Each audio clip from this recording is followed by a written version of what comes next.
आज मुझे आसी गोटे कप सुजी रे गोटे बहुत ही बढ़िया जलखियार रेसिपी। यह आप ब्रेकफास्ट आराम से खाई पारे पिला मानक टिफिन बॉक्स रे दे पारे। तेरे वीडियो को आपण मैंने फुल वॉच करूँ। आशा करी रेसिपीटी आपण मानक भल लगे प्लीज वीडियो को लाइक करेंगे, सांग सहित शेयर करेंगे। चैनल जदि आपण मैंने नुआ छे तेरे प्लीज चैनल को सब्सक्राइब करने पाखे छोट bell icon all option click करेंगे जहाँद्वारा मो अपलोड कर मो समस्त वीडियो नोटिफिकेशन आप सर्वप्रथम पाइपर। तेज चलते डेरी न कर आज रेसिपी को स्टार्ट करवा।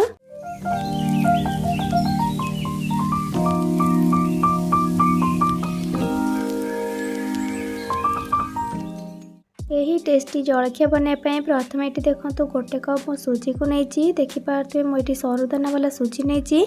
आपड़ सरुदाना बा मोटा दाना सुजी नहीं पारे सेमती किसी भी ना। एबे गोटे मिक्सिंग जारटे नेबा से सुजी को देदेबा ता सहित से सेम कप रे मापिकी गोटे कप देदेबा पानी माने सुजी जति नेबे सेतिकी पानी नेबे। पानी को दे सारा पर अधा कप नहीं मो फ्रेश दही ताको देदेबा।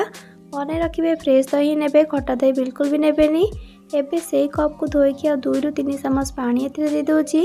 एबे याको कवर करबा, याको भल भाव ग्राइंड करके नहीं आसवा भल भाव चिकन करके जेमती आम पिठा पे चाउल को बाटी था बा से भाया।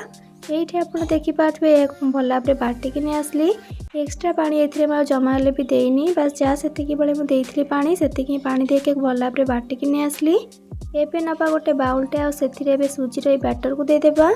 सबू बैटर को दे सारापर ये देखो गोटे छोट चामच दे दूची गोटा जीरा आ सहित अधा छोट चामच बा स्वाद हिसाब से दे दूची लुण। आ जलखियाटा आमर फिका फिका न लगे से दे दूची गोटे छोट चामच चीनी। जदि आपको अधिक मीठा पसंद तेज अधिक चीनी ऐड करेंगे। एबे सब जिनस को भल भाव गोली नेबा। बेसी किसी जिनस जलखिया दरकार ना, कम सामग्री गोटे टेस्टी जलखियाटा आम रेडी करवा। ये जलखियाटा आमर एमती ही तैयारी हेबो। तार लुक्स एमती पूरा केक आ पेटिस भली देखिपे एक भल भाव गोली नहीं। एबे ताको साइड रखिबा। एपटे देखो मु गैस ऑन करके पाखापाखि 2 ग्लास ए पानी दे दूची। पानी को दे सारापर यहपरी गोटे स्टैंड को रखी नौची। या कवर करवा मीडियम फ्लेम रे पानी को भल भाव फुटिया पर्यंत छाड़ा। पानी फुटिया भितर से सुजीर बैटर देदेबा 2 ରୁ 3 पिंच खाइबा सोडा या भल भाव मिक्स करने। खाइबा सोडा ये आम यूज कले कि जहाँद्वारा आमर ये जलखियाटा इंस्टांट बनइबा या किसी समय रेस्ट दबा से खाइबा सोडा टिके देदेले भल भाव फुली थाए। आपण खाइबा सोडा जगह इनो दे पारे। खाइबा सोडा को देकी बेसी समय को बाहर न रखिकी सांगे सांगे या स्टीम करवा। से देखो गोटे मीडियम साइज केक टिन को नहीं आपड़ केक टिन नहीं पारे। जदि आपण पाखे केक टिन नथिबो तेबे मोटा स्टील गोटे प्लेट को नहीं पारे। एबे से केक टिन गोटे चामच से घी नहीं आया भल भाव ग्रीस करने। आपड़ घी बदले रिफाइन तेल नहीं पारे। तेल हो बा घी निहाती भाव से लगे ना जलखियाटा आमर लगिज तलू बा 4 साइड्रु आ सीझीगला सांगे सांगे बाहर भांगीज भल भाव घी को 4 साइड्रु देखो लगे नहीं। एबे अल्प टिके सुखिला मैदा को से घी उपर टिके छिंची दौची। मैदा को टिके देकी हाथ रे कि चामच रे या घसीबेनी एमती तल ऊपर करके 4 साइड्रु एपट सेपट करने जहाँद्वारा घी रे मैदाटा पूरा भल भाव लागिकी रहिबो। एमती करने द्वारा बहुत इजिली सुजीर जलखियाटा बाहरी जाए। आपन चाहे या बदले कॉर्नफ्लोर बा अटा को यह भाव लगे पारे या बदले बटर पेपर दे पारे घी उपर। एबे देदेबा सुजी बनई रखि बैटर को सबू बैटर को दे सारापर एबे देखो से भजा जीरा लंका गुंडा को टिके स्प्रिंकल करने या द्वारा देखापी सुंदर लगी था ता सहित खावाई भल लगी था। आपन या बदले चिली फ्लेक्स भाव दे पारे। लंका गुंड को दे सारापर एबे से किसी कटा होता धनिया पत्र को देदेबा जहाँद्वारा जलखियाटा आमर अट्राक्टिव लगे। एबे ये बेक होगापी रेडी गला जेहेतु आम ये खाइबा सोडा देती से बाहर अधिक समय रखानी। चलते एबे पानी फुटला ना नहीं चेक करवा। तो बर्तमान ये देखो मु लिड को खोलिकी आपन को देखोची देखिपे पानी पूरा भल भाव फुटिगला। एबे ये केक टिन को केयरफुली देदेबा या कवर करवा लो फ्लेम रे 25 ରୁ 30 मिनिट ये पाखापाखि 25 ରୁ 30 मिनिट पर मु कवर काढ़ी आपन को देखोची भल भाव सीझिला ना। चलतु चेक करवा। गोटे टूथपिक टे नहीं मुझे चेक करुँची आप छुरी में चेक करें। टूथपिक रे चेक कलापर हाथ में लगुच तो कौन करवा पुणी कवर करके 20 ରୁ 30 मिनिट सेमती लो फ्लेम रे कुक करवा।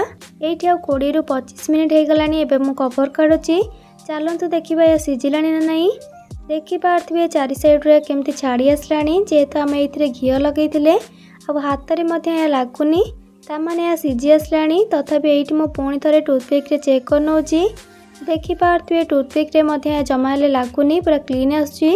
एबे गैस फ्लेम को ऑफ करने को केयरफुली बाहर करने बाहर कर सारा फैन तले को भल भाव ठंडा करवा। ठंडा हो डिमोट करवा। एबे भल भाव ठंडा हो गलानी। देखिपे चारि साइड रू छाड़ी आसलानी। एबे या जस्ट हल्का टिके छुरी रे चारि साइड रू टिके एमती मारदेबा जहाँद्वारा आराम से यह बाहरी जीव।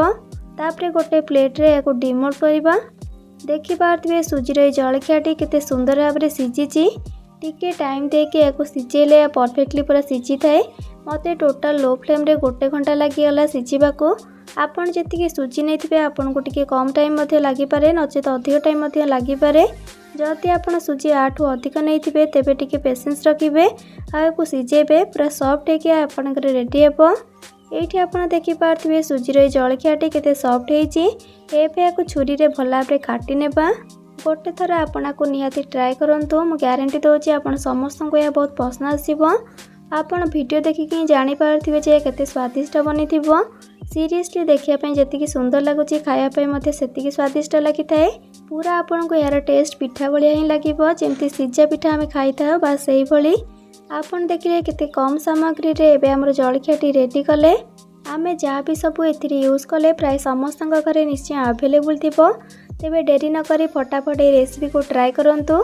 आपण को एमती भी खाई परिबे। मु एको आउरी स्वादिष्ट बनाया आउ गोटे स्टेप करी। लास्ट स्टेप ये मु गैस ऑन करके गोटे तावाटे गरम पे रखी थी। तावा भल भाव गरम होगा से गोटे छोट चामच रिफाइन तेल को देकी चारिआडे स्प्रेड कर नौची। तेल लगे भल भाव गरम करवा। तेल गरम होगा सुजीर जलखिया को गोटी गोटी करके देबा। आ गैस फ्लेम को लो रे रखिकी 1 ରୁ 2 मिनट पर्यंत एपट सेपट करके जस्ट फ्राए करवा। या द्वारा टेस्ट डबल हो। बेसी समय को पोड़िकी कि अधिक समय को फ्राए करें। जस्ट लो फ्लेम रे 1 ରୁ 2 मिनट पर्यंत करेंगे। देखिपे एक तेल रे देखिए एपट सेपट करके फ्राए कर नौची।